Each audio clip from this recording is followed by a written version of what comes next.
James Cromwell is an actor that's been around. He taught Babe Ruth the game of baseball. He gained revenge as a nerd. He made first contact with extraterrestrial life, and he showed the world that a pig named Babe is much more than bacon bits. If I had words to make a day for you, I'd give you a morning golden and true. Cromwell was born in Hollywood, California to a family of entertainers.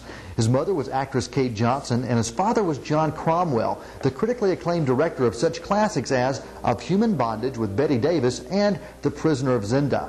Well, my father and my real mother moved out to Hollywood when sound came in. Directors didn't know what to do with actors who had to talk, and so they brought people in from the theater, and my father stayed there and made 54 pictures. Raised in Manhattan by his mother, Cromwell never had plans to be an actor.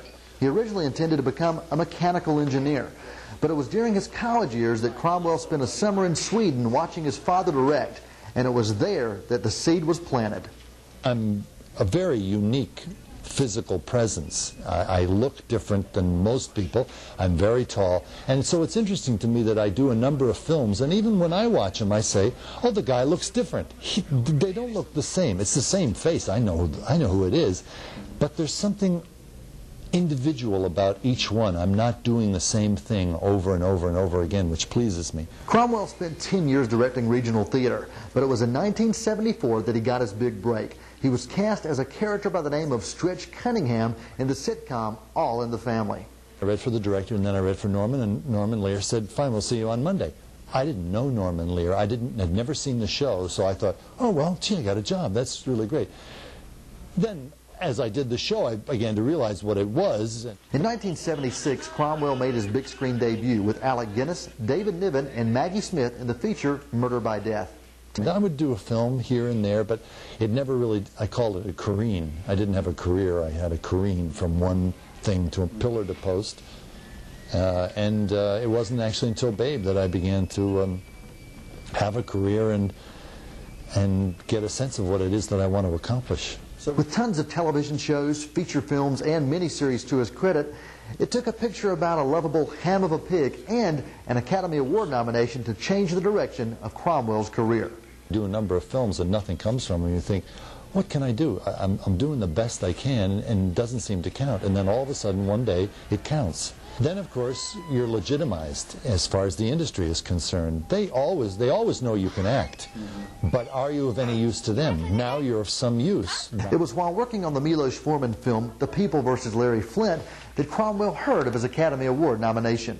I went into the set, and Milos Forman stopped the shooting, and the crew and the cast applauded and acknowledged me.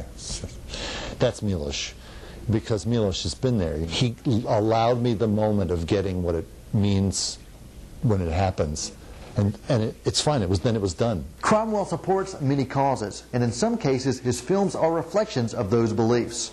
Like Little Tree involves an issue that I'm very, Native American rights, and I'm interested in Babe as an opportunity to talk about animal rights. I'm very interested in contact, in extraterrestrials, and what the next evolutionary step is for humankind. And so that's happened serendipitously, my interest in that, and getting this role, and actually standing there realizing that I am playing the part of the man who reaches out his hand and makes first contact, which will happen. Since that nomination for Babe, the scripts have poured in, allowing Cromwell to choose his own direction, a direction that led him to one of the best films of 1997, L.A. Confidential. And according to Cromwell, over the years, every character he's played reveals another layer of his true self. Well, they're all like me because they're all aspects of me. And what I'm learning in my work now is that I've sort of relaxed, and is to let more and more of me show. I think for many, many years I didn't. I hid basically behind my acting, which I think a lot of us do because we're frightened. And as I become less frightened as I grow older, I show more.